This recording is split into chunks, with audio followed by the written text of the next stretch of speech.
Oi, gente! Agora é o nosso momento, sexto ano. Agora é o momento da nossa videoaula. Olha só, vocês devem estar se perguntando por que que eu não estou gravando as aulas lá no estúdiozinho, na escola, bem bonitinho, como todos os professores estão fazendo. Mas como vocês já devem ter percebido, eu tenho asma. Talvez eu já tenha comentado em sala. Ou seja, eu tenho dificuldade de respiração, eu tenho um problema respiratório. Então, eu também preciso ficar em casa de quarentena. Mas não é porque eu estou de quarentena e vocês também que nós vamos deixar de estudar, não é isso? Então, peguem aquela atividade que eu passei para vocês, porque antes de a gente falar do nosso assunto de hoje, eu vou corrigi-la com vocês. Vou dar algumas paradinhas para que vocês possam anotar, tá certo? Para eu passar os slides e para beber um pouquinho d'água, né, minha gente? Porque, ó, precisamos nos hidratar, precisamos lavar muito bem as mãos, não é isso? Precisamos passar álcool em gel quando saímos de casa. Todas as medidas necessárias para que a gente fique muito bem protegido, para que essa quarentena passe logo. Aqui estão as primeiras questões da atividade que eu passei para vocês. E nessa atividade, qual foi o meu objetivo? Que a gente revisasse alguns conceitos de substantivos, não é isso? Substantivo foi o primeiro assunto de gramática que nós estudamos. Olha só. Classifique os substantivos destacados das frases em concretos e abstratos. Vamos relembrar essas noções de concreto e de abstrato? Olha só, o que é um substantivo concreto? Primeiro a gente lembra que é substantivo. Substantivos são os nomes das coisas, dos lugares, das pessoas, tá? Todos os nomes de alguma coisa, tá? São substantivos. Eles podem ser comuns ou próprios, simples ou compostos, tá? E podem ser o quê? Primitivos ou abstratos. Além de também poderem ser o quê? Coletivos, não é isso? Veja, eu quero aqui saber, na questão 1, das palavras que estão destacadas, quais são as concretas e quais são as abstratas. Os substantivos concretos são quais? Ó, substantivos concretos são aqueles que ou eu posso tocar, ou eu posso ver, ou eu posso representar de alguma maneira. Isso não quer dizer que necessariamente ele exista. Como assim? Eu dei o exemplo na sala, dragão. Dragão eu nunca de fato vi frente a frente, ao vivo. Mas se eu pedir para você desenhar um dragão, você vai saber. Se eu pedir para você me dizer um filme que tem um dragão, você também vai saber. Mesmo que você nunca tenha visto um dragão na sua frente, nem tocado, e você saiba que não exista, você sabe exatamente como é um dragão. Dragão é concreto. Então, todos os substantivos que são nomes de coisas que a gente ou vê, ou toca, ou consegue representar com exatidão, são substantivos concretos. Tudo bem? Por exemplo, copo. Copo é um substantivo, é o nome desse objeto. É um substantivo comum, né? Mas além de comum e de simples, porque tem uma palavra só, copo é um substantivo concreto, porque eu sei como é um copo, eu posso tocar num copo, eu posso representar um copo, tá? Nessas frases aqui, nós temos palavras destacadas e eu quero saber de vocês, se vocês acertaram, quais são os substantivos concretos e quais são os substantivos abstratos. Olha só, qual é o substantivo concreto dessa frase? Atualmente, os carros têm mais durabilidade. Carro. Eu destaquei carro e durabilidade, não é isso? Carro, eu posso ver? Posso. Posso tocar? Posso. Posso representar num desenho? Sei como é que é? Sei. Então, carro é o quê, minha gente? Carro é concreto, tá?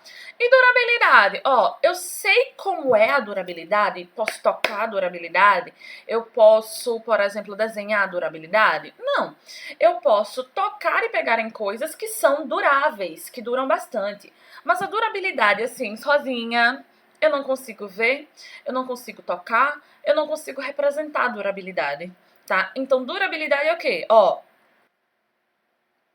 Durabilidade é abstrato. Entenderam? Podemos passar para a próxima. Anotem direitinho, viu? E sim, eu estou com 2 copos. Ó, um é de café e outro de água. Gente, vamos para a próxima oração. Fiz a prova sem dificuldade. Temos 2 substantivos sublinhados, né? Prova e dificuldade. Prova, eu sei como é uma prova. Posso imaginar uma prova? Posso representar uma prova? Posso. Normalmente a prova é um papel com questões que a gente responde, marca X, não é isso? Prova é o quê? Prova é concreto. Olha só. Estão vendo? E dificuldade? Eu posso ver a dificuldade, tocar a dificuldade? Não. Ó, vou dar um exemplo de como dificuldade é abstrato. Você pode chegar até a mim, né, professora, e dizer assim: professora, eu tenho dificuldade em gramática. Eu posso tocar na sua dificuldade? Eu posso ver de fato a sua dificuldade? Eu posso, sei lá, desenhar a sua dificuldade? Não. Você vai tentar expressar com palavras que dificuldade é essa. Mas a dificuldade mesmo, ela não tem uma forma, ela não tem um rosto, ela não tem uma cor, tá? Dificuldade é algo muito subjetivo. Ou seja, dificuldade é abstrato. Entenderam? Ó, se não entenderam, vocês podem mandar dúvidas lá no Google Sala de Aula, que depois eu vou dar o código para vocês, tá bom? Olha só, na letra C, nós temos assim: pedimos mais paciência aos moradores. E agora, o que é concreto e o que é abstrato? Ó, paciência, a gente vê a paciência? Não. A gente toca a paciência? Não. A gente pode representar a paciência em um desenho? Não. Paciência é um sentimento. Lembrem-se disso. Substantivos abstratos normalmente são sentimentos e sensações. Normalmente existem exceções, tá certo? Então, ó, sentimentos e sensações são abstratos, tá? E a paciência, ela é um sentimento, ela é uma sensação. Ela é quase um estado de espírito. A gente não vê, a gente não toca, mas ela sabe que ela existe dentro de nós. Quer dizer, algumas vezes não, né? Algumas vezes falta paciência, não é isso? Paciência é abstrato. Enquanto moradores, eu consigo representar moradores, né? São pessoas que moram em algum lugar, né? Então, moradores, você pode ver, você pode tocar, você pode apontar, você pode representar através de um desenho. Então, moradores é concreto. Ó, vou colocar a resposta. Concreto, moradores. Abstrato, paciência. Vamos para o número 2. Ó, o número 2, tá? É aquele conceito de primitivo e derivado que nós estávamos trabalhando na sala, tá? Vamos lembrar o que é substantivo primitivo e o que é substantivo derivado. O substantivo primitivo, tá? Lembrem-se, primitivo. O substantivo primitivo é o primeiro da família semântica. Como assim, professora? É o primeiro da família de significados, certo? Do substantivo primitivo vieram vários derivados, tá? Ó, eu até coloquei assim, o derivado vaqueiro e o primitivo vaca, tá? Então, assim, eu coloquei vários derivados aqui e vocês vão me dizer os primitivos. Por exemplo, de cafeteira. Qual é o primitivo de cafeteira? É café. E só existe cafeteira como derivado de café? Não, eu mostrei em sala, ó, café é o primitivo. E de café vem cafeteira, de café vem cafeteria, de café vem cafezal, de café vem cafezinho, tá? Então, de café vem cafeína, que vocês deram um exemplo na sala, que eu lembro. O primitivo, que é o primeiro do campo semântico, da família semântica, é café. E de café vieram várias outras palavras que têm um significado atrelado a café. Certo? Ó, então, ó, o substantivo primitivo de cafeteira é café. O substantivo primitivo de artista é arte. De arte vem artista, vem arteiro, vem artifício, vem artífice, certo? Ó, dentista. Dentista é o derivado. É derivado de qual primitivo? De dente. Ó, tem dente, que é o primitivo, e de dente primitivo vem dentista, vem dentuço, tá? Vem dentadura, tá certo? Ó, sapateiro. Sapateiro é o derivado de quem? Sapateiro é o derivado de sapato. De sapato vem sapateiro, sapataria, sapatinho. Certo? Ó, vou colocar as primeiras respostas aqui, ó. Cafeteira, primitivo, café. Artista, primitivo, arte. Dentista, primitivo, dente. Sapateiro, primitivo, sapato. Tá? Corticeiro. E o que é corticeiro? Vem de quê? Gente, essa aqui foi mais difícil. Corticeiro vem de cortiça. Olha aqui. O que é cortiça, professora? Gente, cortiça é o nome antigo para cortina, divisão, tá? É tanto que existe a palavra cortiço. Existe um livro da literatura brasileira, que vocês vão ler quando vocês estiverem mais velhos, tá? Que se chama O Cortiço. O que é um cortiço, professora? Que eu não sei, só ouvi falar. Normalmente, o cortiço é uma aglomeração, uma grande vila, assim, de pessoas, né, morando todas juntas. E os apartamentos dessas pessoas, né, os apartamentos do cortiço, são divididos por cortiças, ou seja, por cortinas.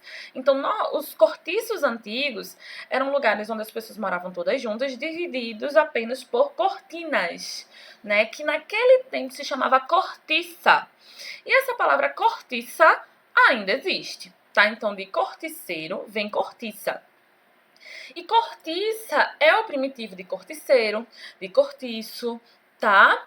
Ó, mas cortiça é o que mesmo? Cortiça é a mesma coisa de cortina. Só que hoje a gente usa a palavra mais moderna, que é cortina, tá? E doceiro? Doceiro tá fácil, né? Doceiro é o derivado de qual primitivo? De doce. Ó, tem doce, que é o primitivo, aí tem doceiro, né? Aí tem doceria, que é o lugar maravilhoso. Aí tem docinho, né? Ó, então doceiro é o quê? Doce. Doce, tá? Tapeceiro, também coloquei esta palavra de propósito. Ó, tapeceiro, tá certo? É um derivado de tapete, tá? Tapete. Tapete de chão mesmo, tá? O tapeceiro é aquele que faz o tapete. É aquele que trabalha com tapeçaria. Ó.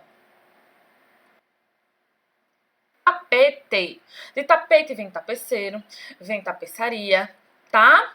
Meninada, gente, meninada vem de menino, no masculino, menino. Ah, professora, por que não vem de meniná? É o seguinte, as palavras na língua portuguesa que possuem masculino e feminino, menino, menina, professor, professora, tá? Essas palavras que têm masculino e feminino, a primeira a surgir no campo semântico foi o masculino. Depois é que surgiu o feminino. Existem palavras no português que só existem no feminino e existem palavras no português que só existem no masculino, tá? Por exemplo, plantar. Planta é só feminino. A planta, tá? Não existe o planta ou o planto, tá? Planta é só feminino. Mas quando uma palavra tem masculino e feminino com o mesmo radical, que é o caso de menino, menina, tá? O primeiro a surgir na língua portuguesa foi o menino, tá? Então, meninada vem de menino. Já vou colocar a resposta, tá? Fruteira é derivado de quem? Fruteira é derivado de fruta, né? Fruta é primitivo, aí de fruta derivou fruteira, frutaria, né? Ó. E bolada? Bolada vem de bola, tá?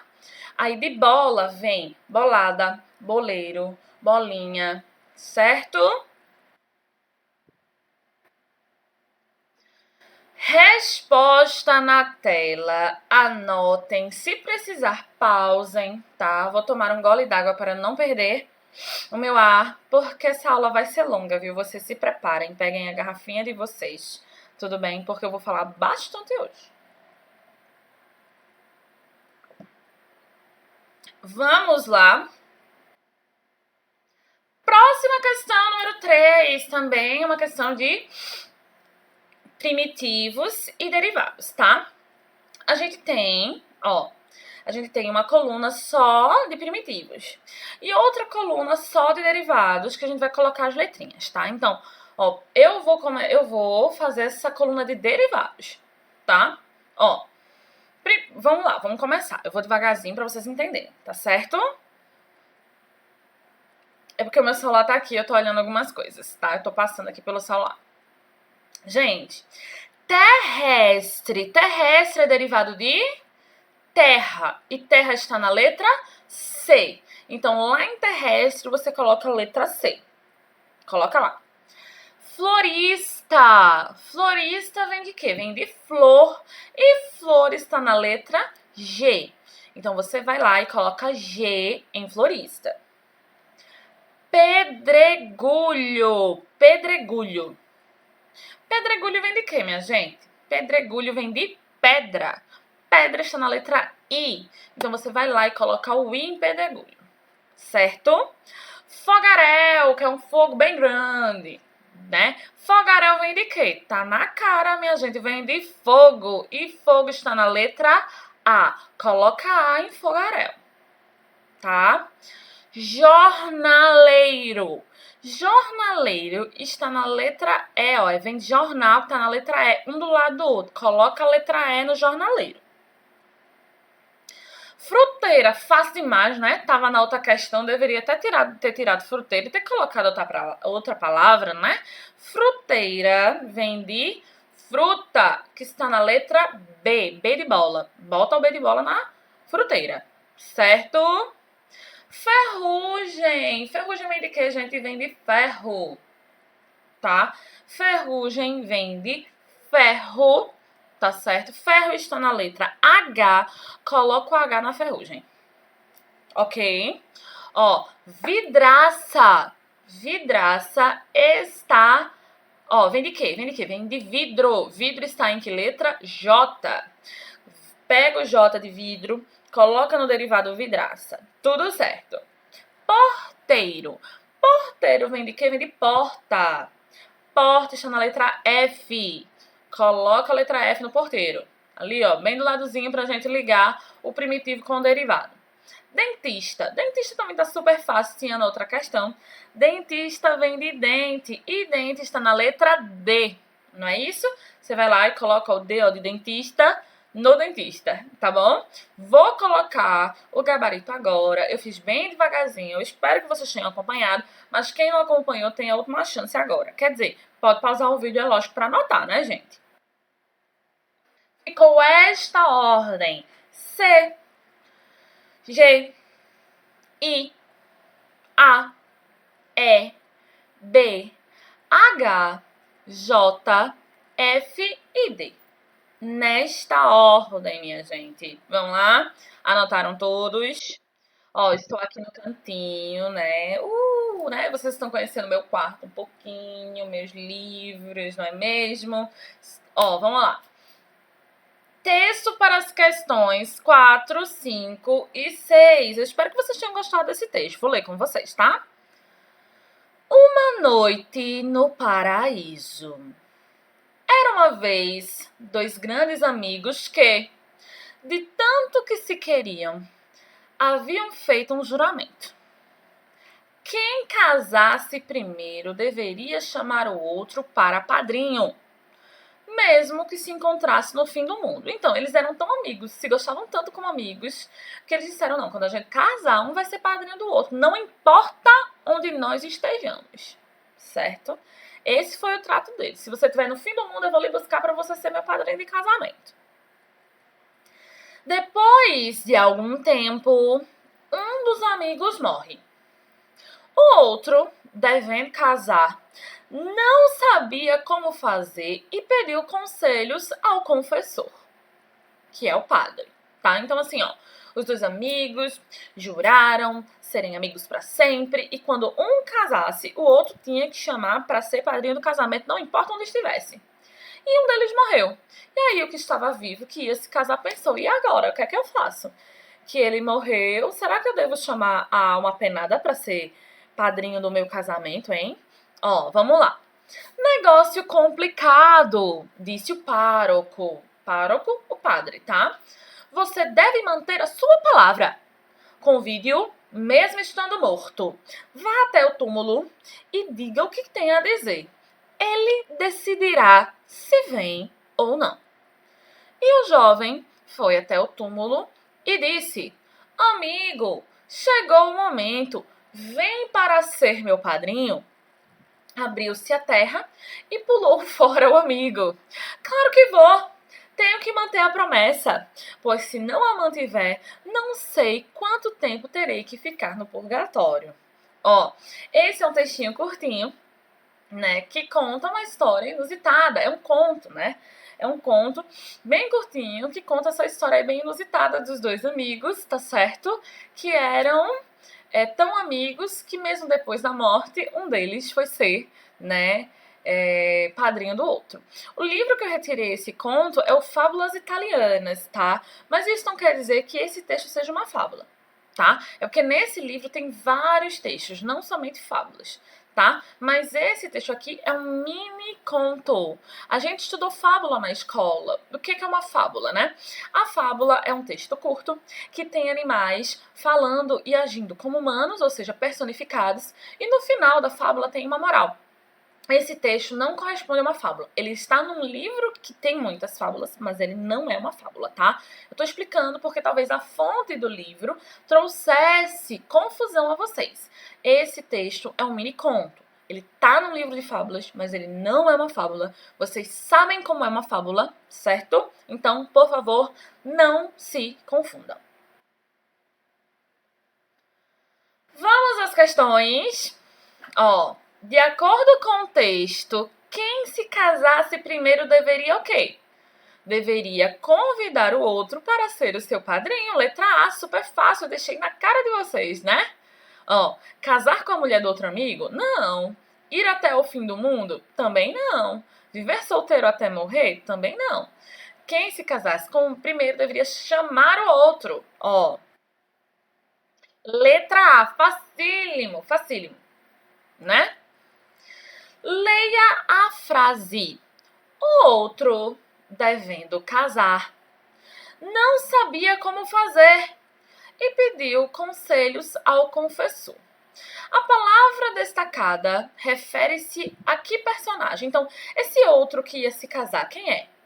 É o padre? É um amigo morto? É um amigo vivo? Tá? Esse outro, ó, o outro devendo casar, não sabia como fazer e pediu conselhos ao confessor. Quem foi que pediu conselhos ao padre? Foi o amigo vivo. Quem ia casar era o amigo vivo. Letra A de novo, minha gente. Eu facilitei demais esse exercício para vocês. Então, eu espero que vocês tenham entendido o texto, tá? As primeiras questões foram de gramática e essas são de interpretação de textos, ok? No texto, o sinal de pontuação usado para marcar as falas dos personagens é... Então, toda vez que tem uma fala de algum personagem, qual é a forma de pontuação que a gente utiliza? Gente, num texto narrativo, a gente pode marcar as falas dos personagens de duas maneiras. Ou com aspas, ou com travessão.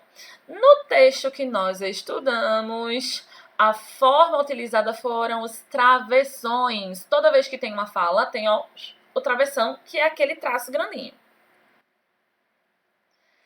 Espero que vocês tenham acertado, não é isso? Porque a gente precisa continuar a nossa aulinha. Então, pega o caderno de vocês, quem estiver com o livro. Ó, professora, mas eu não tenho livro. Gente, eu sei que muita gente não tinha adquirido o livro ainda, porque nós estávamos no início das aulas, tá? Mas eu vou mandar para a tia Rubênia e eu já coloquei aqui os trechos do livro, alguns trechos do livro que eu vou precisar, tá? Mas eu vou mandar para a tia Rubênia para ela mandar para vocês, ou eu posso mandar no próprio Google Sala de Aula para vocês baixarem no celular, tá? As páginas do livro que nós vamos utilizar como tarefa. Quem não tem o livro faz aquele esquema que a gente já faz. Copia no caderno as questões, tá certo? E responde, tudo bem? Certo? Eu vou aqui falar do assunto do livro. Qual livro? Este. O nosso livro de produção textual, tá? Vou colocar as páginas aqui, tá certo? Mas antes, vamos relembrar o que a gente já estudou. Olha só, gente, assuntos estudados até agora. Então, até a gente interromper as aulas por causa dessa fatalidade da quarentena, o que foi que a gente estudou? Em gramática, a gente estudou substantivo, não foi isso? A gente estudou o que é substantivo, os tipos de substantivo, comum ou próprio, simples ou composto, primitivo ou derivado, coletivo. Lembram-se disso? Ó, fizemos atividade e tudo. Em leitura e interpretação, a gente fez aquela atividade sobre texto, contexto e discurso, que foi aqui no nosso livro, né? A gente estudou a diferença da linguagem oral para a linguagem escrita, da linguagem formal e a linguagem informal, não é isso? Da linguagem visual, né? O que é linguagem visual? Não é isso? Quando é que a linguagem é informal? Quando é que ela é formal? Lembram-se disso? A gente também estudou fábula, né? Que eu até falei para vocês o que era uma fábula agora. Nós lemos algumas fábulas e respondemos algumas questões aqui do nosso livro.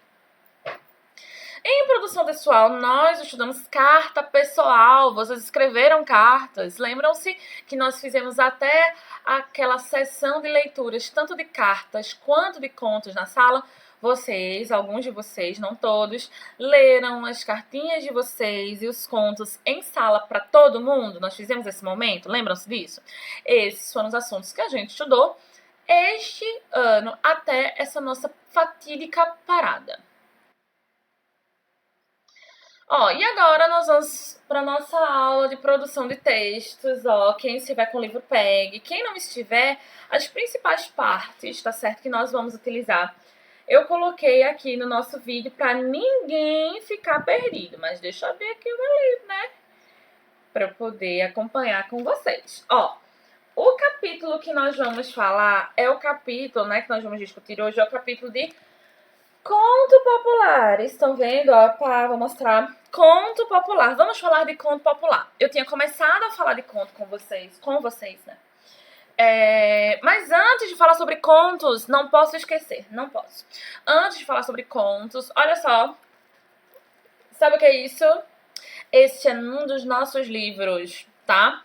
Quem não tem o livro ainda, eu vou ver se eu consigo disponibilizar esse livro para vocês, tá? Alguns capítulos para vocês lerem no computador ou no celular. Eu vou tentar escanear o livro, tá? Para que vocês leiam parte do livro, tá? Eu vou fazer uma videoaula inteirinha falando desse livro. Esse livro tem alguns filmes falando sobre ele, tá? Ó, é o Canino Branco ou Caninos Brancos, tá? Algumas traduções trazem caninos brancos, tá certo? Tem uma atividade desse livro para fazer, tá? Quem não tiver, eu também vou mandar.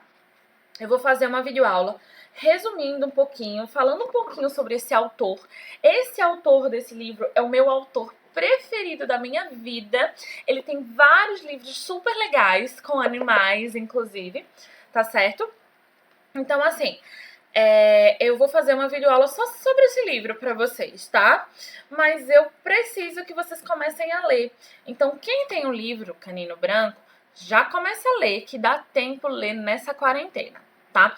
Quem não tem, eu vou disponibilizar uma parte do livro, vou tentar disponibilizar uma parte do livro, tá bom? Pra que vocês leiam, tá? É um livro curtinho, ele não tem nem 300 páginas, tá? Ah, professora, é grande. Não, viu?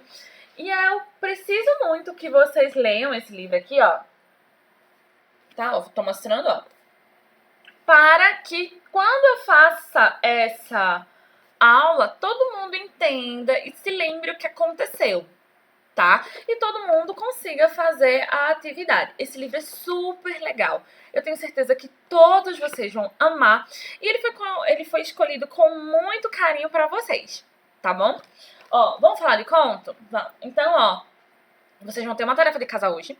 A gente acabou de corrigir a tarefa. Vocês vão ter outra tarefa de casa. E essa tarefa aqui, ó, vocês já sabiam que vocês tinham. Se eu estou relembrando, não deixem de estudar durante a quarentena. Quero que todo mundo que tem o livro leia, tá? Ó, vamos falar sobre conto popular. Gente, antes de falar sobre conto popular, a gente precisa primeiro saber o que é um conto, não é isso? Então, vamos definir o que é conto, tá? Ó,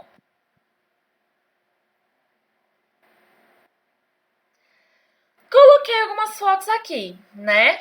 De quem são essas fotos? São de escritores brasileiros.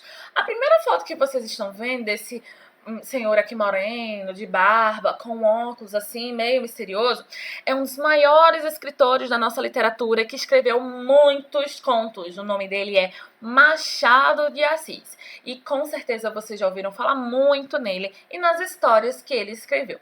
O segundo homem que está aqui, ó, bem no meio, com essas sobrancelhas bem grossas assim, ó, ele é Monteiro Lobato, tá? Monteiro Lobato é o escritor super famoso que escreveu as histórias do quê? Do Sítio do Pica-Pau Amarelo, tá? Vale lembrar que Sítio do Pica-Pau Amarelo não é um livro, tá? Sítio do Pica-Pau Amarelo é o lugar onde as histórias se passam, tá? São várias. As Reinações de Narizinho, Emília no País da Gramática. Então, para quem gosta de ler, pode procurar esses livros. Essa mulher que está no canto se chama Clarice Lispector. Ela também é uma escritora super famosa da nossa literatura, tá certo? Que escreveu muitos contos. Mas o que é um conto, minha gente? Ó, um conto é uma narrativa curta. Na nossa literatura, nós temos narrativas longas, narrativas médias e narrativas curtas. As narrativas longas nós chamamos de romance. Não necessariamente precisa ter amor, tá? As narrativas médias, tá? São as novelas. As novelas normalmente são amorosas mesmo, tá? Os contos são as narrativas curtas, narrativas de páginas, tá bom? Ó, Caminhos Brancos, esse livro aqui, ele é um romance, é uma narrativa longa, tudo bem? Vamos continuar. Ó, ai, tem um livro aqui que eu preciso mostrar pra vocês, mas já mostro. Olha só. Definição de conto. Anotem, tá? Que isso não tem no livro de vocês. O conto é a narrativa breve escrita em prosa. O que é uma narrativa escrita em prosa, professora? Gente, narrativa em prosa é escrito em parágrafos, tá?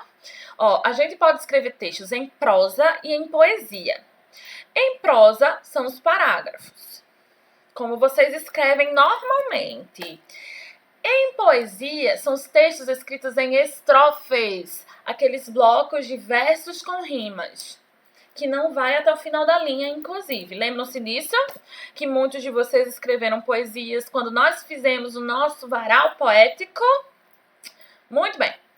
Ó, o conto é narrativa breve, escrita em prosa, sendo mais curto que o romance e que a novela. Tal qual um texto narrativo, ele envolve enredo, personagens, tempo e espaço. O enredo é a sequência dos fatos, tá? Personagens é quem participa da história. Tempo, ó, é quando essa história acontece, e o espaço é o lugar em que a história acontece, né? Os maiores contistas brasileiros são Machado de Assis, que eu coloquei a foto, Monteiro Lobato, que é esse moço segundo aqui, ó, Carlos Drummond de Andrade, Clarice Lispector, que é a moça da foto, e Lígia Fagundes Telles. Ó, vou passar o slide, olha, bem bonitinho. Se precisarem, pausem, tá? Ó, deixa eu tomar uma água, que a professora tá com falta de ar, né? Antes de ler esse trecho, que é do livro de vocês, eu vou dizer a página, é a página 35. Vou pegar aqui, tá? Olha esse livro. Esse livro aqui, ó, é um livro de contos, tá? É um livro que é o livro do 7º ano, tá? Eu tô mostrando só pra vocês verem, ó. As Aventuras de Robin Hood. Ah, professora, mas Robin Hood são contos populares? São contos populares, mas não são contos brasileiros, tá? Quando a gente fala de conto popular, a gente tá falando de histórias que são folclóricas, que são heranças de um povo, tá? Aqui no Brasil nós temos histórias, contos populares muito nossos, assim, com características da nossa cultura. Robin Hood são contos populares da literatura inglesa, tá? Mas mesmo assim são contos populares, só que da Grã-Bretanha, tá? Ó, se vocês forem um dia ler esse livro, vocês vão ver que os contos, ó, eles têm o quê? 5, 6 páginas, 7 páginas. Por quê? Porque conto é uma narrativa curta, certo? Aqui nesse livro tem vários contos. Conto é uma narrativa curta, certo? E o que é conto popular, professora? Vamos ler aqui, ó. Quem não tem o livro, tá? Vai receber esse material, tá? Tia Rubênia vai mandar e vocês vão poder ler pelo celular ou imprimir em casa, tá bom? E vocês podem acompanhar aqui, tá? Porque as partes que eu vou precisar pra gente discutir, eu coloquei nesse vídeo pra que vocês não ficassem perdidos, tá?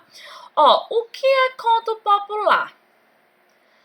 Os contos populares são narrativas com número reduzido de personagens e que exploram a herança folclórica de um povo. Vou dar um exemplo de um conto popular, com Mato Florzinha. Ninguém sabe quem criou essa história. Ninguém sabe nem se é verdade ou se é mentira. Eu chuto que é mentira, né? Mas é uma história muito popular no Brasil, as pessoas contam por aí, né? Ou seja, a maioria das lendas brasileiras são contos populares também, tá? Agora, Comadre Florzinha não é necessariamente uma lenda, ela é um conto popular. É muito disseminado no Brasil, né? As pessoas contam umas para as outras, né? Ninguém sabe exatamente quem criou, mas tá na nossa cultura. Esse gênero tem o objetivo de divertir as pessoas, além de proporcionar ensinamentos importantes sobre a vida. Antes de surgirem os registros escritos, os contos, assim como as fábulas, eram passados oralmente de geração em geração.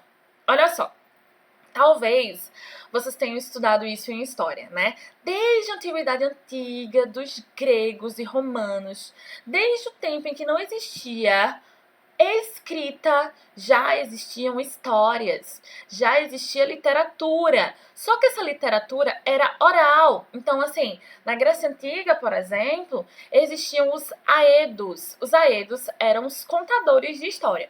Hoje, aqui no Nordeste, a gente tem os repentistas, que cantando fazem as rimas e contam histórias. Na Grécia Antiga, nós tínhamos os aedos. Os aedos eram os poetas gregos que ficavam nas praças e várias pessoas se amontoavam ao redor desses aedos para escutarem as histórias populares, as histórias da Odisseia, as histórias da Ilíada, que são as histórias da Guerra de Troia. Então, essa tradição de conto popular, de história popular que passa de geração em geração, não é de hoje, é muito antiga, tá? Na Grécia Antiga já existia. Esses livros que a gente tem escritos, como Odisseia, por exemplo, antes de serem escritos, eles eram contados, tá? Eles eram todos da tradição oral. Eles eram contados nas praças, eles eram contados nas academias. Quando surgiu a escrita, é que eles foram materializados em escrita, tá? Ó, além de apresentar um ensinamento, os contos populares podem narrar acontecimentos com intervenção divina. Como assim? Ó, lá nas histórias gregas tem muita intervenção divina. Os deuses estavam sempre intervindo, mexendo, participando, né, das narrativas, né? Aqui no Brasil nós temos algumas histórias populares também que têm intervenções divinas. Tem uma, não é muito comum no Nordeste, chamada Negrinho do Pastoreio, o nome dessa lenda. Tá? Não é uma lenda, é um conto popular, na verdade. O nome desse conto popular é Negrinho do Pastoreio. E ela também tem uma intervenção divina. Explicar um aspecto, uma forma, um hábito ou um caráter de qualquer pessoa, coisa ou lugar. Apresentar histórias humorísticas. Então, esses contos populares... Então, o que é um conto popular? É uma narrativa curta, tá certo? Que normalmente a gente não sabe quem escreveu, porque ela já é tão popular entre as pessoas que a gente não sabe quem criou essa história. E normalmente esses contos populares, eles são muito antigos, tá? Então, assim, ninguém sabe quem fez e a gente fica passando de geração em geração. O Lobisomem, por exemplo, é um conto popular, popular no mundo inteiro, inclusive. Tem várias versões. Ninguém sabe quem criou a história do lobisomem, mas a gente fica contando a história do lobisomem de geração em geração, né? E muita gente usa a história do lobisomem para fazer alerta. Olha, não saia na noite de lua cheia, não, né? Então, assim, o que é... quando você pensar em conto popular, pense nisso. Em histórias que a gente não sabe quem é o autor, tá? Que são muito populares em várias, ou no nosso país, ou em várias partes do mundo. E normalmente elas explicam alguma coisa ou são humorísticas, tá? Ó, coloquei aqui uma definição de conto popular no Brasil. Também na página 35 do livro de vocês, tá? Quem não tem o livro, ó, fica aí acompanhando, tá? Tem a capa do livro Causos de Pedro Malas Artes. Inclusive tem um filme, eu acho que eu coloquei aqui no vídeo, um cartaz desse filme, tá?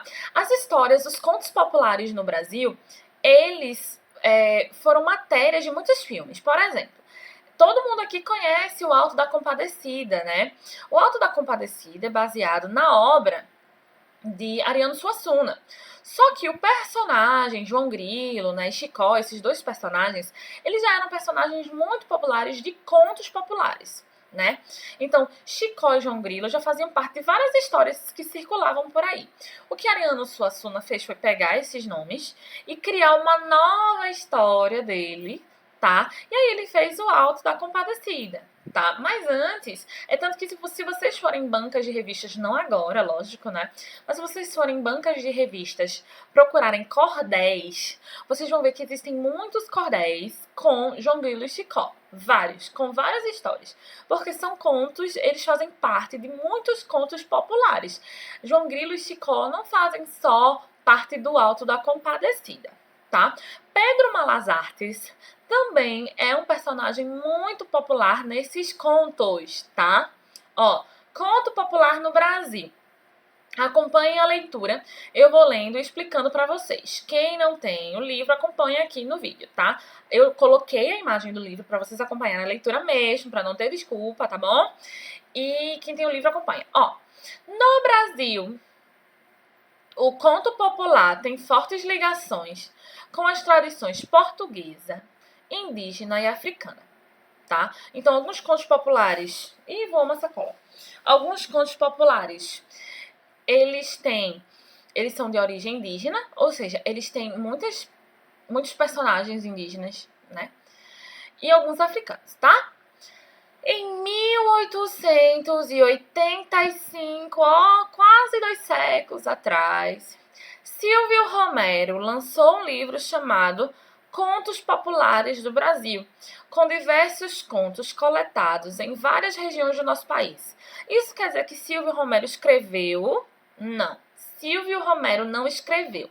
Ele andou o Brasil inteiro, ele pesquisou, tem esse conto aqui, tem esse conto ali, tem esse conto aqui. Aí ele pegou os contos que ele pesquisou, colocou num livro e publicou. Isso não quer dizer que ele tenha criado, tá? Ele só coletou. Olha só, esses contos foram se modificando ao longo dos anos, recebendo a contribuição dos diferentes povos que viviam aqui. Como assim, professora? Não entendo. Ó, gente, é o seguinte, muitos contos populares, eles não tinham sido escritos mesmo no papel. Eles foram se disseminando de geração em geração. E vocês sabem que quem conta um conto aumenta um ponto, né? É que nem telefone sem fio. A gente diz uma coisa, quando chega lá no final, já mudou totalmente. Então, toda vez que alguém passa essa história de um lugar para outro, de uma pessoa para outra, acaba adicionando alguma coisa. Nunca vai igual, né? Nunca vai igual, né? Então, assim... Os contos populares em 1885, eles eram um pouquinho diferentes dos de hoje, porque hoje já mudou um pouquinho.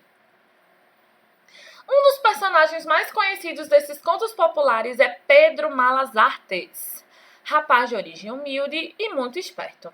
Malas Artes engana todos os que cruzam o seu caminho e sempre tenta levar vantagem sobre pessoas poderosas e egoístas.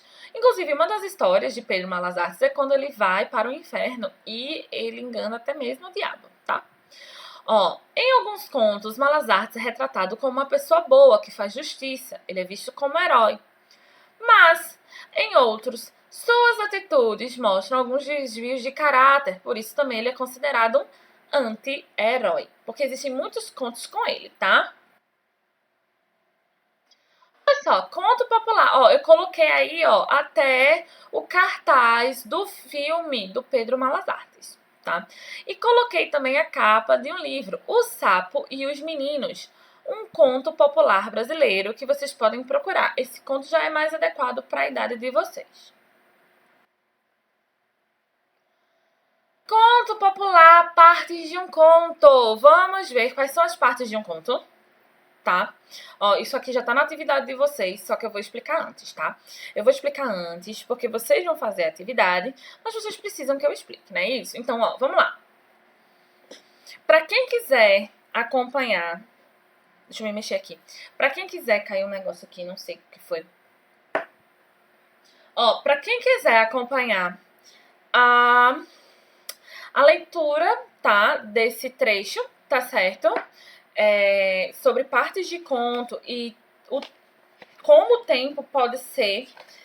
No livro, tá na página... Esse resumo tá na página 40, tá bom? Partes do conto. Página 40, para quem está com o livro. Situação inicial. Situação de tranquilidade em que são apresentados os protagonistas e os fatos. Então, quando você estiver lendo um conto, o início do conto é a situação inicial. Tá tudo bem, você está conhecendo os personagens, né? Nada aconteceu. Complicação ou conflito. Fato que determina a quebra da tranquilidade por causa do surgimento de um problema ou de uma complicação. Nessa parte do enredo, há uma sucessão de acontecimentos que tornam a narrativa interessante e movimentada. Então, por exemplo, quando a gente pensa no conto da Chapeuzinho Vermelho. Tava tudo bem, Chapeuzinho Vermelho estava lá tranquila. A mãe dela vai lá e diz assim, Chapeuzinho, leva esses doces para sua vovó. E Chapeuzinho vai. Só que o que acontece? Ela encontra o lobo. Pronto, o lobo é o conflito. E agora? Encontrei o lobo, o que vou fazer? Né? O lobo viu o Chapeuzinho e disse, eita, né? Clímax, momento de maior tensão da narrativa, marcado por um confronto ou dificuldade, né? Se a gente pensa lá no conto da Chapeuzinho Vermelho, ela encontra, né? Ela vai lá, chega na casa da vovó, só que na verdade, quem chegou primeiro? O lobo, não é isso? E aí fica naquele clímax. Você fica, ai meu Deus, e agora o que vai acontecer? O lobo vai devorar Chapeuzinho, né? Chapeuzinho vai conseguir fugir do lobo? Então, esse momento de tensão, né? Eu tô dando o exemplo do conto da Chapeuzinho Vermelho, mas existem vários outros contos, tá? Mas, a situação inicial, quando tá tudo bem, Chapeuzinho Vermelho está levando os doces pra vovozinha. Conflito ou complicação. O lobo se dá conta que Chapeuzinho está indo para a casa da vovó, né? Encontra com ela, conversa com ela e decide chegar antes. Esse é o conflito. O clímax do conto qual é? É quando o Chapeuzinho chega na casa da vovó e, sem saber, ela encontra o lobo e o lobo está prestes a devorá-la. É o clímax, você pensa, e agora? Ai meu Deus, Chapeuzinho, corra, por favor, né? E o desfecho? O desfecho é o quê? É o final da narrativa. Geralmente, no desfecho, a paz e a harmonia são estabelecidas. Então, lá no conto da Chapeuzinho Vermelho que a gente conhece, qual é o desfecho? O lenhador chega e ajuda todo mundo. E tudo acaba bem, né? Então, veja como os contos normalmente têm as partes bem estabelecidas, tá? Quando vocês estiverem estudando em casa, pensem, quais os contos que eu conheço? Quais as partes? Qual é a situação inicial desse conto? Qual é a complicação desse conto? Qual é o clímax desse conto? Qual é o desfecho desse conto? Eu dei o exemplo do conto da Chapeuzinho Vermelho, mas existem vários outros, tá? Numa narrativa, num conto, o tempo ele pode ser cronológico ou ele pode ser psicológico. Como assim tempo cronológico, professora? Explique. Ó, vou ler com vocês, tá? É o tempo que segue a ordem linear dos fatos. Como assim? O tempo cronológico é quando tudo tá acontecendo na ordem mesmo, tá? Primeiro o Chapeuzinho saiu de casa, depois encontrou com o lobo, depois o lobo chegou na casa do Chapeuzinho e devorou a avó, né? E ficou esperando o Chapeuzinho Vermelho lá. Depois, né, o lenhador chega e ajuda todo mundo, tá? É quando a história está sendo contada na ordem. E tempo psicológico é um tempo determinado pelo desejo ou imaginação do personagem. Por isso, não segue a ordem linear dos fatos. A ordem linear é acontecimento pós acontecimento. E o tempo psicológico, ou seja, a ordem não linear, é quando as coisas estão acontecendo, mas normalmente fica voltando no tempo. Existem vários filmes em que isso acontece. Que a história está acontecendo, aí volta no tempo, tá? Eu não vou dar nenhum exemplo de filme agora, porque eu acho que todos os filmes que eu lembro, talvez vocês não tenham assistido. Mas existem vários filmes em que a história volta no tempo e fica voltando no tempo, tá? O tempo não é linear, tá? O tempo, nesse caso, ele pode ser um tempo psicológico. Tudo bem? Ó, vamos ler aí o conto popular, o primeiro conto popular que nós temos no livro de vocês. Para quem tem o livro, tá? É a página 36.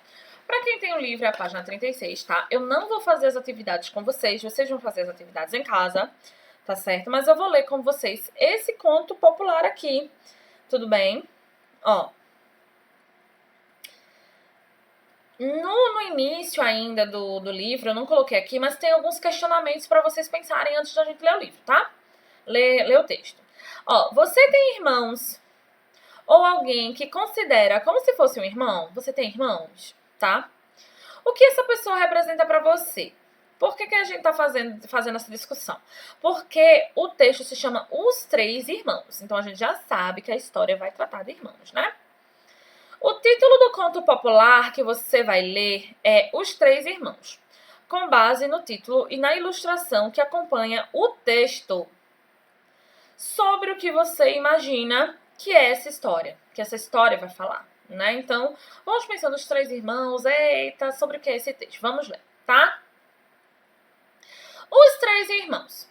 Três irmãos, há muito tempo, viviam em uma pequena aldeia no antigo reino do Congo, lá na África. Os rapazes eram perdidamente apaixonados pela princesa real.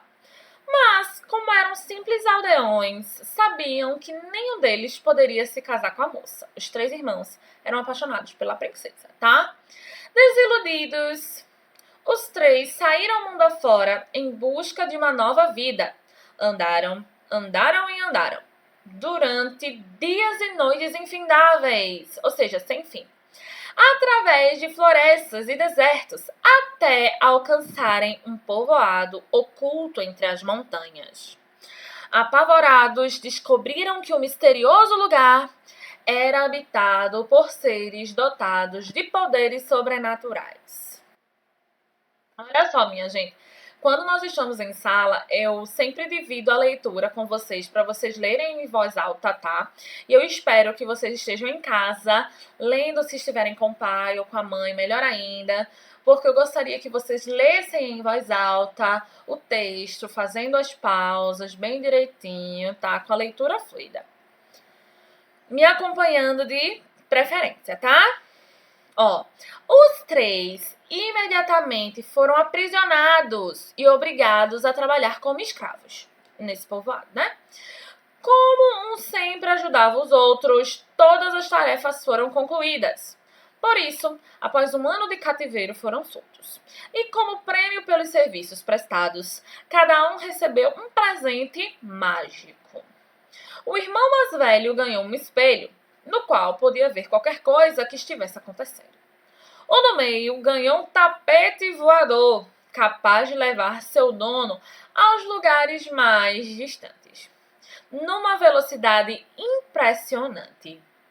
E o irmão mais novo ganhou uma rede de malhas de aço, com a qual podia capturar o que quisesse. Então vamos lá. Um ganhou um espelho que podia ver tudo. O outro ganhou um tapete que poderia ir para qualquer lugar do mundo numa velocidade, voraz, né? E o outro ganhou o quê? Ganhou uma rede em que podia capturar qualquer coisa, né? À noite, o irmão mais velho viu em seu espelho que a princesa, por quem ainda eram enamorados, os três eram apaixonados por ela, tá? Iria se casar naquele exato instante com um monstro que havia se disfarçado de humano. Os três, na mesma hora, subiram no tapete do irmão do meio e, cruzando os ares, chegaram bem a tempo de interromper a cerimônia. E, graças à rede do irmão mais novo, aprisionaram o monstro. Ou seja, para salvar a princesa, eles utilizaram os 3 objetos mágicos, né? O mais velho viu com o espelho aquilo de ruim que ia acontecer com a princesa. O do meio levou com o tapete veloz dele eles até o momento sem perder tempo. E o terceiro usou a rede de captura para salvar a princesa do monstro.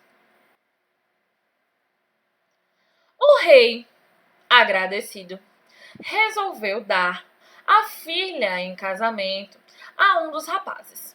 Mas ele pensou e não conseguiu escolher nenhum dos 3, pois, de acordo com os conselheiros reais, todos os irmãos haviam tido um papel importante na história, tá? Estão vendo que tem esses colchetes com 3 pontinhos? Ou seja, a história não acabou não, tá? Depois eu vou trazer a história inteira para vocês. Olha só. E aí, com base nesse texto, eu quero que vocês façam as atividades das páginas 37 a 44, tá? Tia Rubenha vai mandar para vocês, tá certo? Lembrando que na página 37, o número 1 e o número 2 tem um balãozinho ao lado. Então, esse 1 e esse número 2 que tem um balãozinho ao lado é porque são questões orais. É tanto que não tem as linhas para vocês escreverem, tá? Então, são questionamentos para vocês pensarem e responderem oralmente, tá bom? A partir do número 3, vocês vão responder as questões, tá certo? E na próxima aula, nós vamos corrigir juntinhos. Tudo bem? Então, tem várias coisas aqui sobre personagens que a gente já falou, tudo bem? Tem outro texto também para vocês. É uma atividade grande, mas não é uma atividade difícil, certo? Se vocês tiverem dificuldade, vocês podem me procurar pelo Google Sala de Aula. Eu vou colocar aqui o código da sala, tá certo? Podem me procurar por outros meios também, tudo bem? Podem enviar as dúvidas para a escola e a escola me envia.